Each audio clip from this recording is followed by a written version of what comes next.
తిరిగి తిరిగి మళ్ళీ ధీరజ్ దగ్గరికి వచ్చి ధీరజ్ గారు మీ దగ్గరికి వచ్చింది. అరే ఈ కథ నేను విన్నాను అన్న. అసలు మీకు అంత నచ్చిన కథ మొదట్లోనే అప్పుడే వచ్చినప్పుడు ఎందుకు దాన్ని ఎందువల్ల వెనక్కి వెళ్ళిపోయి మళ్ళీ ఈ విధంగా రావాల్సి వచ్చింది? మధ్యలో ఫస్ట్ వెబ్ ఒరిజినల్గా తీద్దామని అనుకుని మొదట్లో విన్నానండి. విన్నప్పుడు ఒక బడ్జెట్ ఏదో అనుకున్నాం, దానికి దీన్ని మంచి సినిమాగా అలా తీయడం ఇది కరెక్ట్ కాదు, మంచి యాక్టర్స్ కావాలి, దీన్ని సినిమాగానే తీద్దాం అని అప్పుడు పాజ్లో పెట్టాం. ఆ సినిమాగానే తీద్దాం అనుకున్నప్పుడు అప్పుడప్పుడు ఈయన కనపడుతున్నారు, నేను అడుగుతూనే ఉన్నాను. ఈ మధ్యలో ఇద్దరం తీద్దామని ఇంకో కథ మీద కూడా వర్క్ చేశాం. దానికన్నా ఈ కథ బాగుంటుంది కదా అని దీన్ని తీసుకున్నాం. అట్లా జరిగింది అది. సో జరగాల్సి ఉంది అట్లాగా. సరే, మీరు ఇప్పుడు ఈ స్టేజ్ మీద మిమ్మల్ని చూస్తుంటే ఆ మధ్యన ఓ స్టేజ్ మీద బండ్ల గణేష్ మీ గురించి మంచిగానే మాట్లాడుతున్నా కొంచెం లాస్ట్ మినిట్లో వచ్చి క్రెడిట్ తీసుకుంటారు అనేది మళ్ళీ గుర్తుకొస్తుంది. మీరు ఆ మాటలకి బాగా ఫీల్ అయ్యారని ఇన్సైడ్ వర్గాలు పోగట్ట, మీరు ఎంతవరకు వీరే ఉంటారు? నేను ఈ సమాధానం చెప్పడానికి నాకు స్థాయి ఉంది, చెప్పట్లేదు.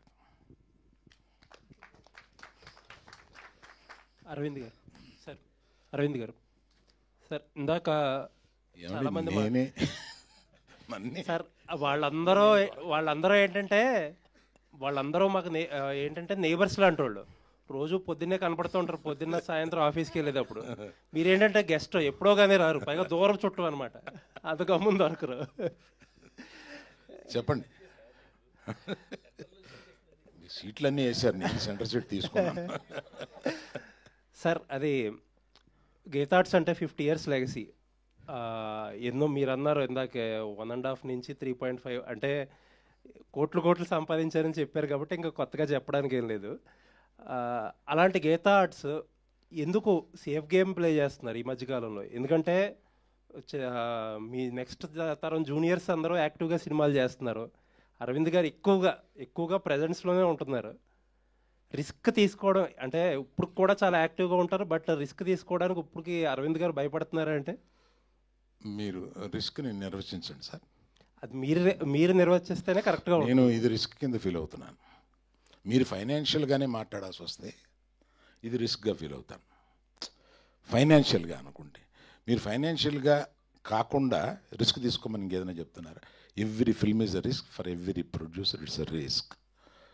రిస్క్ గ్యారంటీలతోటి ఇక్కడికి వచ్చేది ప్రేక్షకులని గ్యారంటీతో ఏది తీసుకురాలేండి. ఎవ్రీ ఫిలిం వరుస హిట్స్ కొట్టిన డైరెక్టర్స్ కానీ బ్యానర్స్ కానీ వాళ్ళకి ఫస్ట్ సినిమా పడుతుంది అని అంటే లోపల దడ ఉంటుందండి ఎవరికైనా.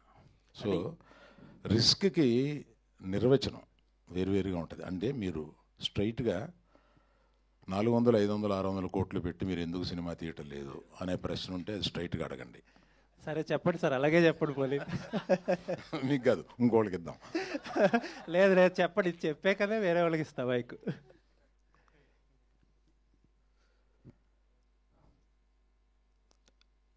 అర్జున్ తోటి చరణ్ తోటి తీయాలండి, తీసి రెమ్యునరేషన్ ఇవ్వాలి, అది ఇంటికే వస్తుంది. బయట వాళ్ళు ఇస్తే ఇది ఇంటికే వస్తుంది. నాది నేను ఇచ్చుకోవడం కన్నా బయట వాళ్ళు తీసుకుని బయట వాళ్ళు డబ్బులు కలెక్ట్ చేస్తే బాగుంటుంది అనుకుంటున్నారు. Right sir, thank you. Aravind garu, మీరు ప్రమోషన్లో ఉన్నారంటే ఏదో రకంగా దాన్ని వైరల్ చేస్తారు. కాకపోతే ఒకటి మాత్రం మిస్ అవుతున్నాము, ఈ ప్రమోషన్స్లో ఎక్కడా కూడా మీ డ్యాన్స్ చూడలేకపోయాం మేము. రష్మిక ఉంటే చేసేవాడిని. అయితే మీ బ్యానర్లో నెక్స్ట్ అల్లు అర్జున్ గారిది సరైనోడు 2 అని చెప్పేసి ఒక వార్త హల్చల్ చేసింది. సో ఇందాక ఇప్పుడు మీరు అన్నారు కదా బయట వాళ్ళతో చేయాలనుకుంటున్నానని చెప్పి, బట్ ఆ సినిమా మాత్రం ఖచ్చితంగా గీతా ఆర్ట్స్లోనే జరిగే అవకాశం ఏమైనా ఉందా? ఆ సినిమా అంటూ తీస్తే గీతా ఆర్ట్స్లోనే జరిగే అవకాశం ఉందండి. రాహుల్ గారు రాహుల్ గారు బేసిక్గా బేసిక్గా ఒక కొత్త డిఫరెంట్ పాయింట్ టచ్ చేసినప్పుడు రిలీజ్ తర్వాత అప్రిషియేషన్ అనేది వస్తుంది డైరెక్టర్ కానీ మేకర్స్ కానీ. లైక్ ఈ సినిమా గురించి మీరు అన్నట్టు కొంతమంది చూశారు, ఇండస్ట్రీలో కూడా మాట్లాడుకుంటున్నారు, ఏదో డిఫరెంట్ పాయింట్ టచ్ చేశాడు, చాలా బాగుంది, క్లైమాక్స్ చాలా బాగుందని. సో అప్రిషియేషన్ వస్తుంది, రిలీజ్కి ముందే మీకు వచ్చేసింది. సో ఎలా ఫీల్ అవుతున్నారు ఆ పాయింట్ గురించి? ఇదంతా ఇప్పుడు రిలీజ్కి ముందే ఇంతమంది మాట్లాడడం, ఇండస్ట్రీలో కూడా మాట్లాడుకోవడం. అంతే అంతే నిజంగా. అంటే ఒకటేనండి, మా ప్రొడ్యూసర్సు అది ఫస్ట్ డేనో సెకండ్ డేనో థర్డ్ డేనో ఏదో ఒక రోజు నాకు ఫోన్ చేసి ప్రాఫిట్లో ఉన్నామని చెప్పేంత వరకు టెన్షన్ అయితే పోదండి. That is the most important thing. నమ్మి డబ్బులు పెట్టిన ప్రొడ్యూసర్స్కి డబ్బులు తిరిగి రావాలి. సో అప్పటి వరకు ఖచ్చితంగా టెన్షన్ ఉంటుంది. అండ్ అంతకన్నా జనాల దాకా ఇంకా వెళ్ళలేదు కదా. సో జనాల దాకా వెళ్ళేటప్పుడు వాళ్ళ రియాక్షన్ ఏముంటుంది, వాళ్ళు ఎలా రిసీవ్ చేసుకుంటారనే టెన్షన్ అయితే ఎప్పుడు ఉంటుందండి. So waiting for the release. But ఒక తృప్తి కూడా ఉంది. అరవింద్ గారు చెప్పినట్టు audience centric approach to film making అని ఉన్నప్పుడు మన చేతుల్లో అసలు ఏమీ ఉండదు. ఆ ఫ్రైడే రోజే మనకు తెలుస్తుంది, ఎందుకంటే వాళ్ళకి నచ్చాలని పాయింట్తో మాత్రమే సినిమా తీసాం. బట్ ఇక్కడ story centric approach to film making కూడా ఉంది. సో ఒక చిన్న సాటిస్ఫాక్షన్ అయితే ఉంది. ఏంటంటే రష్మిక నేను కూడా అదే మాట్లాడుకున్నాం. Somewhere we really hope that people love the film, they give us love and appreciation. More than that ఈ సినిమా గురించి వాళ్ళు డిస్కస్ చేస్తారు, డిబేట్ చేస్తారని కోరుకుంటున్నాం. బట్ అరే ఈ స్టోరీ చెప్పాలనుకున్నాం, ఇది తీసేసాం, ఇంకా ఇప్పుడు బయటికి వెళ్తుంది అనే సాటిస్ఫాక్షన్ కూడా ఉంది. సో యూజువలీ సినిమాలంటే ఆ తృప్తి కూడా ఉండదు, టెన్షన్ ఒకటే ఉంటుంది. ఇక్కడ ఆ తృప్తి ఉంది, బట్ అఫ్ కోర్స్ టెన్షన్ కూడా ఉందండి. మీరు తీసిన చీలాస్ నాకు చాలా ఇష్టం. Thank you. No that. All the very best అండి. Looking forward. Thank you bro, thank you so much. Rahul గారు, అంటే ఉమెన్ పాయింట్ ఆఫ్ వ్యూ నుంచే ఈ కథను తీసుకోవడం జరిగిందా? రియలిస్టిక్ ఇన్సిడెంట్స్ను కూడా బేస్ చేసుకుని ఈ కథను రాయటం జరిగింది ఎట్లా? అఫ్ కోర్స్ అండి, చాలా రియలిస్టిక్ ఇన్సిడెంట్స్ ఉన్నాయి. అంటే ఇద్దరి మధ్య జరిగే స్టోరీనే అండి. Okay, so it's a relationship drama. Relationship అన్నప్పుడే ఒక ప్రొటాగనిస్టే కాదు, ఇద్దరి మధ్య జరిగే స్టోరీ. బట్ చెప్పిన పాయింట్ ఆఫ్ వ్యూ ఈ అమ్మాయి క్యారెక్టర్ పాయింట్ ఆఫ్ వ్యూ, అంతే తేడా. సో అసలు ఒక అమ్మాయి చుట్టే స్టోరీ జరుగుతుందని అన్నట్టయితే కాదు. ఈ అమ్మాయి క్యారెక్టర్ ఎంత ఇంపార్టెంటో అంతే ఇంపార్టెంట్ దీక్షిత్ క్యారెక్టర్ సినిమాలో. రాహుల్ గారు, నో చెప్పాలి అని చెప్పి ఒక పాయింట్ చాలామంది మాట్లాడుతుంటారు, అమ్మాయిలు నో చెప్పలేరు అని చెప్పేసి చాలా విషయాల్లో. సో అట్లాంటి చాలా పాయింట్స్ని ఈ కథలో మీరు ఏమన్నా డీల్ చేయడం జరిగింది అట్లా? చెప్పకుండా చెప్తాను. మీరు చూడండి. Yes there are. అంటే ఈ సినిమా ఎలాంటి టాపిక్స్ డీల్ చేసామంటేనండి, అసలు కోట్ల ఫ్యామిలీస్లో ఒక ఫ్యామిలీకి జరిగే చాలా విచిత్రమైన ఒక స్టోరీ అన్నట్టు ఏం కాదు. ప్రతి ఫ్యామిలీలో ఎక్కడో మీరు మీ ఫ్రెండ్ సర్కిల్లోనో ఎక్స్టెండెడ్ ఫ్యామిలీలో చూసుంటారు. అలాంటి క్యారెక్టర్స్, అలాంటి ప్రపంచం, అలాంటి ఇన్సిడెంట్స్, అలాంటి స్టోరీ. ఒకటేంటంటే అందరి లైఫ్లో జరిగే కొన్ని స్టోరీస్, చాలా సినిమాలు చాలా స్టోరీస్లో దాని గురించి మాట్లాడతారు. అందరి లైఫ్లో జరిగే కొన్ని పాయింట్స్ గురించి ఎవరు మాట్లాడరు, సినిమాలో డిస్కస్ చేయరు, బయట కూడా ఓపెన్గా డిస్కస్ చేసుకోలేరు. అలాంటి కొన్ని పాయింట్స్ గురించి ఈ సినిమా తీసాము. So I think that is the uniqueness of the film. ఏంటంటే ఒక పక్కనేమో చాలా రిలేటబుల్గా ఉంటుంది బికాస్ అందరికీ జరిగే ఇన్సిడెంట్స్, బట్ ఒక పక్కనేమో ఎవరు మాట్లాడిన ఇన్సిడెంట్స్ కాబట్టి ఒక యూనిక్నెస్ కూడా ఉంటుంది. సో అది నమ్ముతున్నానండి. రాహుల్ గారు, సో వై రష్మిక అంటే, ఎందుకంటే ఆమె కమర్షియల్ సినిమాలు చేస్తుంది, పాన్ ఇండియా సినిమాలు చేస్తుంది. ఈ రోలు, ఈ సెటిల్డ్గా ఉండే రోలు ఎందుకు ఆమెను తీసుకోవడానికి రీజన్ ఏంటి? బిహైండ్ అంటే ముందు ఎవరికైనా చెప్పారా? సమంత గారు ఉన్నారు, ఆమె క్లోజ్ మీకు, సో ఈమెనే ఎందుకు చూస్ చేసుకో?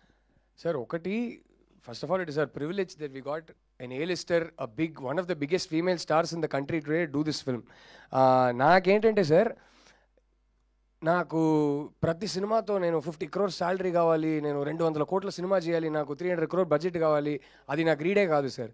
నా గ్రీడ్ ఏంటంటే నాకు చెప్పాలనుకున్న స్టోరీ, నేను నమ్మే స్టోరీసే నాకు చెప్పాలి, బట్ అది ఎక్కువ మంది జనాలకి రీచ్ అవ్వాలి అనే గ్రీడ్ నాకు. సో ఇప్పుడు ఇలాంటి ఒక స్టోరీ చెప్పేటప్పుడు రష్మిక లాంటి ఒక ఆర్టిస్ట్, ఇంత పాపులర్ ఆర్టిస్ట్, ఇండియాలోనే ఇప్పుడు పీక్లో ఉన్న ఒక హీరోయిన్ని తీసుకొచ్చి చెప్తున్నప్పుడు, అరవింద్ గారు లాంటి ఒక ప్రొడ్యూసర్ మాకు దొరికినప్పుడు, గీతా ఆర్ట్స్ అండ్ ధీరజ్ మొగిలినేని ఇలాంటి బ్యానర్స్ మాకు దొరికినప్పుడు ఎక్కువ రీచ్ ఉంటుంది. అది నా గ్రీడ్ అండి. And we're happy. యాక్చువల్లీ ఈ క్వశ్చన్ మీరు అడగాల్సింది రష్మికని. రష్మిక మా స్టోరీ చూస్ చేసినందుకు ఐఎమ్ వెరీ హ్యాపీ, బికాజ్ ఆ గ్రీడ్ నెరవేరుతుంది. ఒక మెయిన్ స్ట్రీమ్ స్టార్తో చెప్పగలుగుతున్నాను ఈ స్టోరీని, సో రీచ్ ఎక్కువ ఉంటుంది. So and she's perfect for the role. She's absolutely perfect for the role.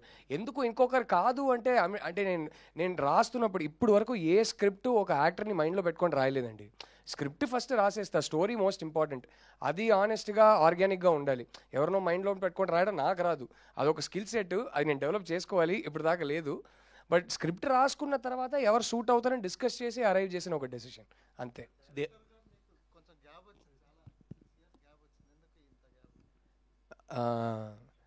సార్కి ఒక చాలా famous Indian super star son ఉన్నారు. ఆయన ఒక సినిమాలో మంచి డైలాగ్ చెప్పారు, గ్యాప్ ఇవ్వలేదు వచ్చిందని. అంతే, అదే జరిగింది. ధీరజ్ గారు ఈ క్వశ్చన్ ప్రొడ్యూసర్ ధీరజ్కి కాదు, డిస్ట్రిబ్యూటర్ ధీరజ్కి. సార్ జనరల్గా అంటే సినిమా ఇంకా అయిపోయింది, ప్రమోషన్స్ అయిపోయినాయి ఆల్మోస్ట్, ఒక రోజులో రిలీజ్, ఇంకా మేబీ రేపు ప్రీమియర్ కూడా వెళ్తారు అనుకుంటా మీరు. సో ఒక బిగ్గెస్ట్ ఫీమేల్ సూపర్ స్టార్ ఉన్నారు మీకు సినిమాలో, కంటెంట్ కూడా అరవింద్ గారి దగ్గర నుంచి అందరూ కూడా స్టాంప్ వేసి పంపించారు, మంచి కథ మంచి కథ అని ఊరిస్తున్నారు. మీరు ఇప్పుడు వరకు ఇచ్చిన కంటెంట్లో, మీరు చేసిన ప్రమోషన్స్లో ఎంతవరకు సక్సెస్ఫుల్గా సినిమాని ఆడియన్స్లోకి తీసుకెళ్ళామని అనుకుంటున్నారు? డిస్ట్రిబ్యూటర్గానే చెప్పండి, ప్రొడ్యూసర్గా వద్దు. అంటే మేము చేయాల్సిన ఎఫర్ట్, మేము పెట్టాల్సిన ఎఫర్ట్ మ్యాక్సిమం పెట్టాను సార్. బట్ నేను ఒకటి బిలీవ్ చేసేది ఏంటంటే, మేము చేసే ప్రమోషన్తో రీచ్ ఎంత వెళ్తుంది కన్నా సినిమా ఒక షో పడితే దాని రీచ్ 100 times ఉంటుంది అనేది ఫస్ట్ నుంచే నా నమ్మకం సార్. కానీ అలానే మనం ప్రమోషన్ చేయకుండా ఉన్నాం కదా, మేము పెట్టాల్సిన ఎఫర్ట్ మ్యాక్సిమం పెట్టాము, ఆడియన్స్ దగ్గరికి తీసుకెళ్తున్నాము. షో పడ్డాక అది 100 times యాంప్లిఫై అవుతుంది సార్, అది నా నమ్మకం.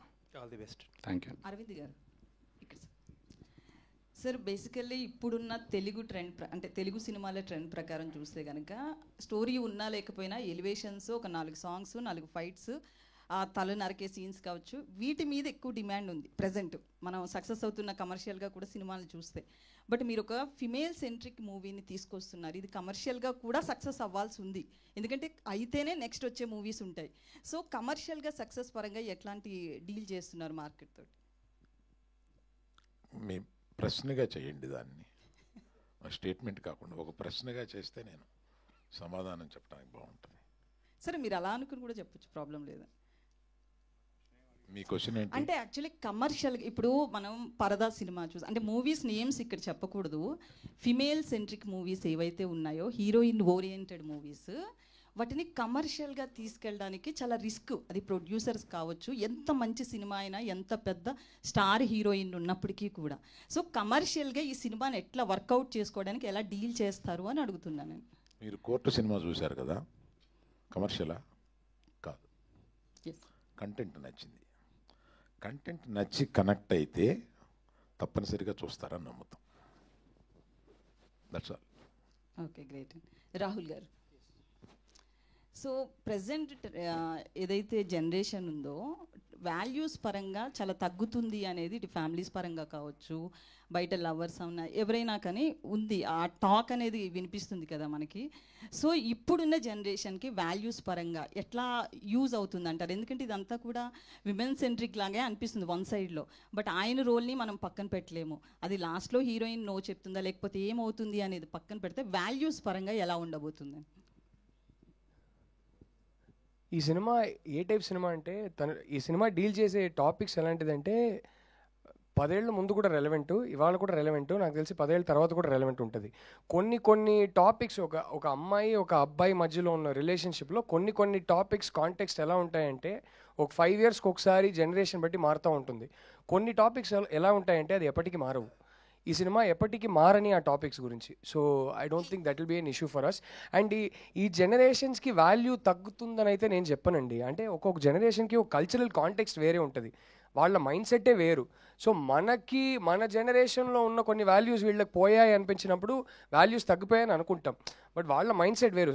I think we should first make an effort to understand them rather than judge them. So it is a film that doesn't judge this generation at all. It tries to understand them.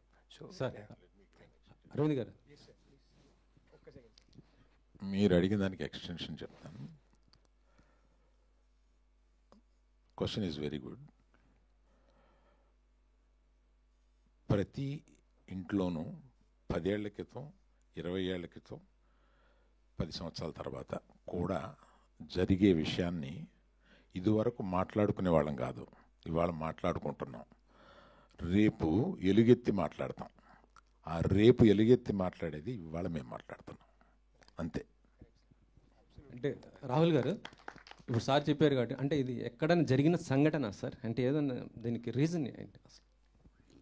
Sir అంటే నేను హాస్టల్లో ఉన్నప్పుడు ఒక చిన్న incident జరిగింది, but దానికి సినిమాకి ఇప్పుడు సంబంధం లేదు. ఆ ఇన్సిడెంట్ అనేది నా కథకి సీడ్ అంతే.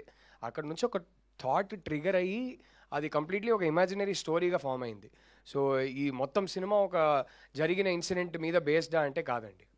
సార్ అరవింద్ సార్, మొన్న ట్రైలర్ లాంచ్లో మీరు విజయ్ దేవరకొండ కానీ ప్రీ రిలీజ్ ఈవెంట్కి తీసుకొస్తున్నారు, కానీ ఈ ఈవెంట్ చేయట్లేదు, ఎందుకు సార్? రష్మిక రానప్పుడు విజయం వస్తాడండి. రష్మికకి విజయ్ అలా కాదు కదా సార్, మీరు విజయ్ దేవరకొండ గారు తీసుకొస్తా అని చెప్పారు. సక్సెస్ ఫంక్షన్ తీసుకొస్తామండి. రష్మిక హీరోయిన్ కనుక ఆయన్ని పిలిస్తే రెలవెంట్గా ఉంటుందని అనుకున్నాను. ఆమె లేనప్పుడు ఇంక రెలవెన్స్ ఏముంది. Okay sir. విజయ్ గారు అదే గీతా గోవిందం కాంబినేషన్ కాబట్టి పర్టికులర్గా మా బ్యానర్కి వాళ్ళిద్దరి కనెక్షన్ ఉంది కాబట్టి దాని మీద మాట్లాడుతున్నాను. రెలవెన్స్ అంటే మీరు మీ అర్థం తీసుకోకండి. అంతేనా సార్? సార్ మేము విన్నాం అంతే. విన్నారు అంటే సరే, ఒకసారి మమ్మల్ని అందరు కూడా అల్లు స్టూడియోకి తీసుకెళ్లారు అప్పుడు లాంచింగ్ అప్పుడు. ఆ వర్క్ ఎంతవరకు అయిపోయింది సార్? ఇక్కడ ఎప్పుడు ఇక్కడే జరుగుతున్నాయి ఈవెంట్? మన సంభాషణ గర్ల్ ఫ్రెండ్ తోటి ఆపుదామండి. అది ఎత్తితే దానికి నేను త్వరలో ఒక పెద్ద ప్రెస్ మీట్ అది పెట్టబోతున్నాను. నేను చేయబోయే అదర్ దెన్ సినిమా ఇంకేయో చేస్తున్నా. అందుకని అవన్నీ పెద్ద ప్రెస్ మీట్ పెట్టి నేషనల్ ప్రెస్లో మాట్లాడతాను. ఓకే. విజయ్ గారు, గీతా ఆర్ట్స్ని మీ చేతుల్లో పెట్టడం ఎలా ఫీల్ అవుతున్నారు? బాధ్యతగా ఫీల్ అవుతున్నారా, బరువుగా ఫీల్ అవుతున్నారా? ఎలా ఉంది అసలు? బిట్ ఆఫ్ బోత్ అండి. రెస్పాన్సిబిలిటీ ఉంది, నర్వస్నెస్ ఉంది. బట్ అరవింద్ గారు ఉన్నారు, వాసు ఉన్నారు. So I think I have an advantage. Actually చెప్పాలంటే గీతా ఆర్ట్స్ అంటే సక్సెస్కి మారిపోయారు. ఎగ్జాక్ట్. దాన్ని ఆ లెగసీని కంటిన్యూ చేయాలంటే అందుకనే ప్రెషర్ అండి. విద్యా గారు, ఇది ఉమెన్ సెంట్రిక్ మూవీ అనేది నో డౌట్. సో మీరు ఎక్కడ కనెక్ట్ అయ్యారు, ఎందుకు కనెక్ట్ అయ్యారు ఈ సినిమాకి? ఇది ఉమెన్ సెంట్రిక్ మూవీ అయినా అండి, I actually have a 17-year-old son. So ఇప్పుడు చాయిస్ లేదు but to become friends with children. వాళ్ళతో అలా ఉంటేనే what's happening in their life అని తెలుస్తుంది. ఇదివరకు 4 పీకి నోరు మూసుకుంటే వాళ్ళు మూసుకోరు ఇప్పుడు. So when you talk to them and they talk about girls, I feel I have a responsibility how they look at women, and the respect they give them and the way they treat them. I have a 5-year-old daughter also. So వాళ్ళ conversations నుంచి actually ఎంత ఓపెన్గా ఉన్నారు ఈ generation compare to my generation అనేది మనకు కూడా అర్థం అవుతుంది. And how open they are and relevant to the current things and how they take care of వాళ్ళ స్కూల్లో ఫ్రెండ్స్ కానీ, వాళ్ళ చెల్లెలను కానీ, వాళ్ళ అక్కలు కానీ వాళ్ళు ఎలా చూసుకుంటున్నారు అనేది కూడా it is our responsibility. So I feel it is just not women centric movie. I think it is a very powerful value they'll get from the movie.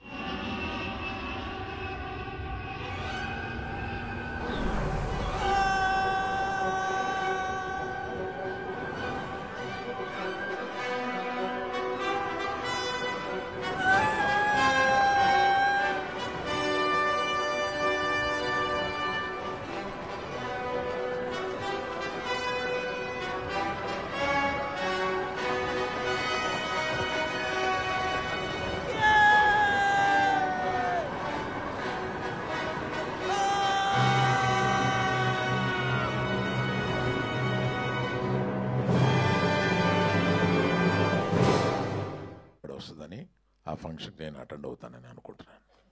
Super. Dikshit, yeah, Vikram character ద్వారా మీ లైఫ్ మీద ఎంతవరకు impact ఉంది? ఈ cinema ద్వారా మీరు ఏం నేర్చుకున్నారు?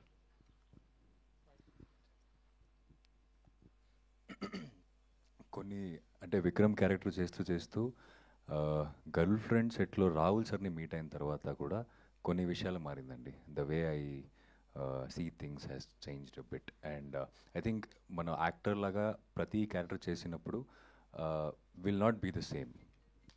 there will be some takeaway from the characters we do. I think Vikram had those things అండి.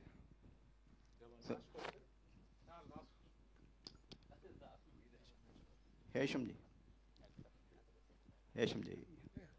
what kind of experiment you did for this girlfriend?